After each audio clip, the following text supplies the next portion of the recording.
Что сегодня не получилось в вашей команде? Ну, не получилось очень многое. У нас, к сожалению, это первая официальная игра. Мы довольно-таки мало сыграли предсезонных игр. Вот, и поэтому, ну, вы сами видели, в общем-то, командных взаимодействий было слабовато с командным взаимодействием. Ну и тем более, два первых номера у нас поломались в первой половине. Поэтому, соответственно, было тяжеловато. Именно командная игра была тяжеловата. И проиграли в защите, где-то даже физически проиграли. Ну, сказалось, может быть, долгая дорога, что добирались сюда. Поэтому чуть-чуть не повезло. Впечатление команды сегодня какое? Хорошая команда во всех позициях. Хочу поздравить и команду, и тренера, вот, и болельщиков. У вас хорошая команда в этом году. Вот, во всех позициях есть хорошие игроки, есть заменяемые игроки, то есть не то, что там 5 человек играет вся команда. Поэтому только поздравить и только успехов в вашей команде. Какие задачи в вашей команде в лиге, в Балтийской лиге? Ну, хотелось бы попасть в топ-16, выйти в следующий этап. Спасибо.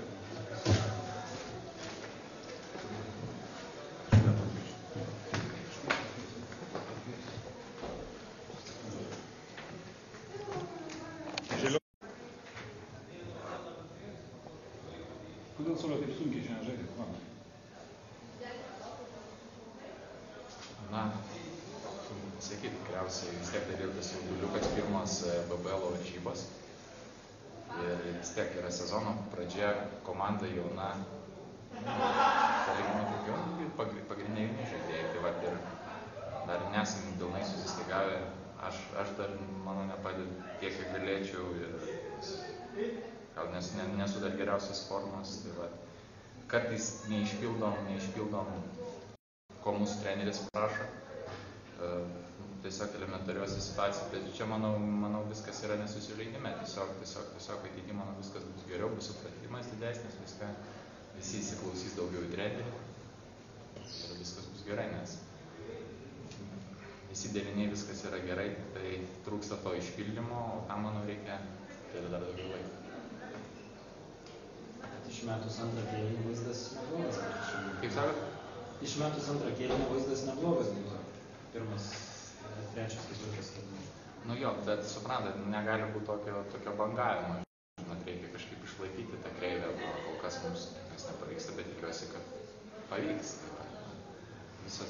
Visos komandos turi blogų akimirkų, turi duobelių, šiokių tokių, bet mes kartais įkrentam labai didelės duobės, tai va, jų kažkaip reikėtų stengtis išvengti, bet vyriusi per treniruotės, klausysim, ką treneris sako, ir veiksim jo nurodymą.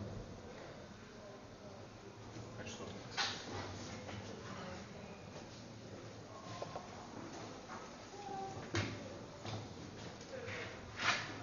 Ko tikėtis iš rungtynių? Labai sunku tikėtis iš rungtynių. Man asmeniškai tai jau patirtis buvo su Kazakstanu prieš porą metų teko žaisti su šitą komandą, treniruojant Palangą, 2 kartus pralaimėjau. Aišku, komanda pasikeitus, turbūt ne vieno žaidėjo nelikė ir treneriai kiti. Sunku buvo pasakyti, jie žaidė pirmos oficialias rungtynės, mes neturėjom nei menkiausio video, nei kažko, tai už ko kabintis, į ką orientuotis. Tai aišku, biškutį šiek tiek sunkina, bet šiek tiek ir turėjo parodyti, kaip mes reaguojam situacijas krepšinyje, pačiu aikštelėje, metu rungtynių. O ne tada, kai prieš rungtynės treneriai pasako, ten bus užtvara, tada bus užtvara derinys, toks derinys, anoks, čia reikia ginti ataką ir nežinai, iš kur tavęs kas laukia. Tai kartais tas buvo gerai, kartais šlubavo, dar daug kur dirbti tikrai yra. Ką sakėte pertrauką jiems, kad žaidimas taip pastebimai pasikeitė?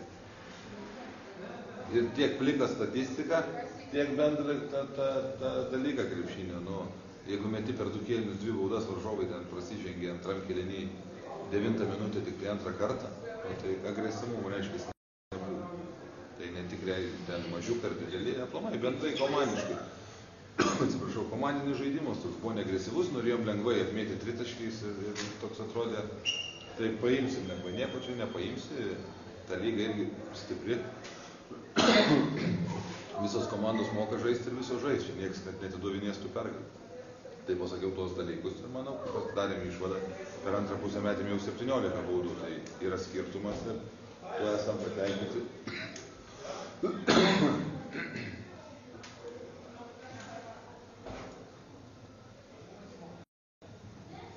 Kaip Markas Mūras šiandien? Kaip ir praeitas 3 savaitės, prastai. Ir manau, kad nebijokim to žodžio, labai prastai. Nežiūrint į puolimą, pagrindinis dalykas gynyba. Jeigu tu visur vėluoji ten, tai...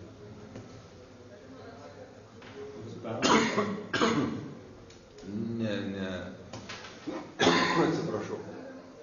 Negalima tai po rungtynių karštai šnekėti. Mes viską priimam kartu. Treneriai, aš ne vienas esu, mes visi tarėmės. Aišku, gal daugiau iš trenerių pusės tas žodis yra vis tiek ir trenerio, bet mes tikrai su klubo vadovybė visi mes tarėmės, priimam geriausią sprendimą komandą. Tai tas klausimas tikrai bus pradirbtas rytoj. Aš galiu pridurti, kad klubo direktorius sakė prieš sezoną, kad sakė, komanda bus keičiama, žaidėjai bus iki pat paskutinės dienos. Kovo mėnesį. Taip, kad atsipalaiduoti niekas negali.